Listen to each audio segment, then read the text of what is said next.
realisht dy materiale, atë që thatë ju është ligji NDAA 2026, është ligji strategjisë së Bashkuara të Amerikës, i cili është i bashkëngjitur me aktin për prosperitetin dhe demokracinë në Ballkanin Perëndimor HR 5274. Të dyja këto janë dy elementi që shkojnë së bashku, sepse po të shikosh kolonat që ndër njëri, janë dhe kolonat që ndër tjetri.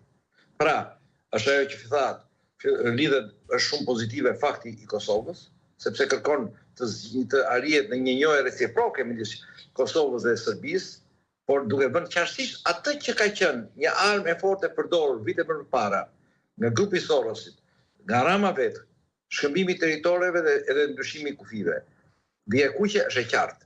Nuk ka shkëmbim territoresh dhe ndryshim kufish. Nga ana tjetër, po të shikosh që lidhet pastaj me hapësirën ballkanike, apo çfarë kërkohet? Kërkohen ato elementë që prekin rajonin tonë dhe që janë për ne akute për Shqipërinë, sepse realisht në radhë parë ne mendojmë për Shqipërinë kur jemi në Shqipëri.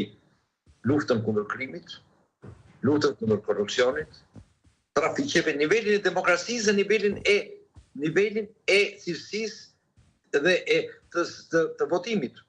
Pra problemet kundër deformimit të votës, problemet e drejtësisë, për një drejtësi të paanshme, dhe nga ana tjetër jep hap rrugën për integrimin evropian. Duke thënë shprehje, ka një shprehje atje, që për mua shumë interesante, që thotë që shtyn në drejtim të një tregu të përbashkët të Rajnalt, por me tregun e përbashkët të Bashkimit Evropian. Jo me Ballkanin e hapur të Ramës dhe të Vučićit, që kërkon të çonte në tregun e përbashkët Euro-Azian të Rusisë. Pra, janë disa piketa që bien qartësisht dhe që definojnë kujdesin e Shtetit Bashkuar të Amerikës dhe kontrollin që do kenë në të hapësirë në periudhën që vjen, duke kërkuar nga State Departmenti që brenda 90 ditësh të paraqisë një material analize së bashku me disa linja zhvillimi të ardhshme për këtë zonë. Gjë kjo absolutisht shumë pozitive.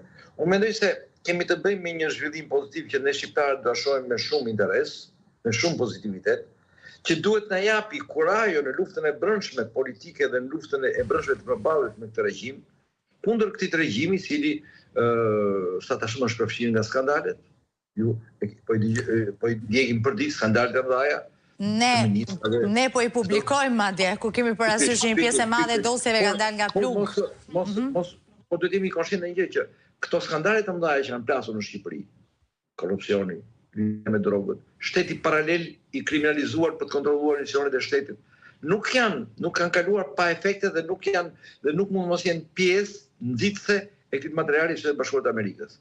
Pra, fakti që amerikanët, Kongresi dhe President Trump hapin një sipar të tillë, një kapitull të tillë në marrëdhëniet me rajonin tonë, padyshim bazohen mbi zhvillimet negative që ka rajoni, dhe këtu flas për Shqipërinë, që është një vend që është padyshim aleati kryesor strategjik i Shtetit Bashkuar të Amerikës në rajon, është një vend i cili historikisht ka një feeling të fortë pro-amerikan, dhe por ama që ky feeling rrezikon të humbi në brenda krimit, në brenda trafiqe, korrupsionit, dhe sepse këto sjellin pastaj kanë nga mbrapa influencën ruse, influencën kineze, të cilët kërkohet të kundërvjet ky material duke i paraqitur si një rrezikshmëri për stabilitetin, rrezikshmëri për marrëdhëniet Shqipëria rajon Shtetit Bashkuar të Amerikës, rrezikshmëri për integrimin evropian të rajonit tonë.